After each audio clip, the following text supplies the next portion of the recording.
Les autorités togolaises se prononcent enfin sur l'interpellation de l'opposant Djimon Hóré, actuellement en garde à vue dans les locaux du Service central de recherche et d'investigation criminelle, SCRIC.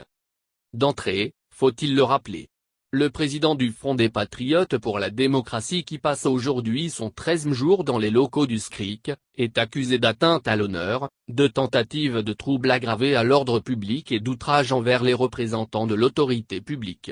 Et ils sont nombreux ces leaders de l'opposition à demander sa libération sans condition. Réagissant sur le sujet, le ministre Gilbert Bavara dénonce l'hypocrisie des leaders politiques de l'opposition qui demandent la libération de Djimon Hóré. Pour lui, la liberté d'opinion n'est pas sans borne.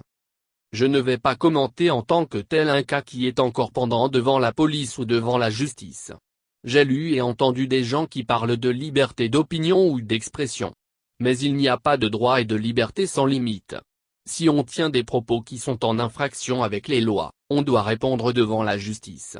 On induit la population en erreur en estimant que la liberté d'opinion et d'expression serait des libertés sans bornes et sans limite, a-t-il dit.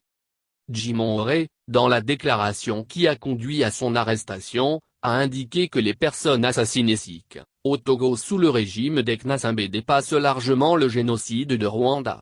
Selon Gilbert Bavara, cette comparaison ne tient pas la route.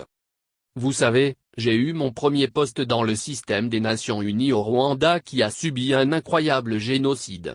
Alors quand on utilise certains mots, il faut faire preuve de responsabilité. Djimon Hóré a été mon collègue. Nous avons été ministres. Maintenant, la question est de savoir, tout ce qu'il est en train de dénoncer, est-ce que c'est quelque chose qui existait avant qu'il soit ministre ? Ou c'est un constat qu'il effectue seulement après qu'il a été ministre. Si seulement, c'est après avoir été ministre qu'il fait ce constat, c'est qu'il manque de repères et de valeurs, a lâché le ministre en charge de la fonction publique. Pour rappel, c'est depuis le 29 avril dernier que l'opposant Djimon Hóré a été interpellé à son domicile par la police.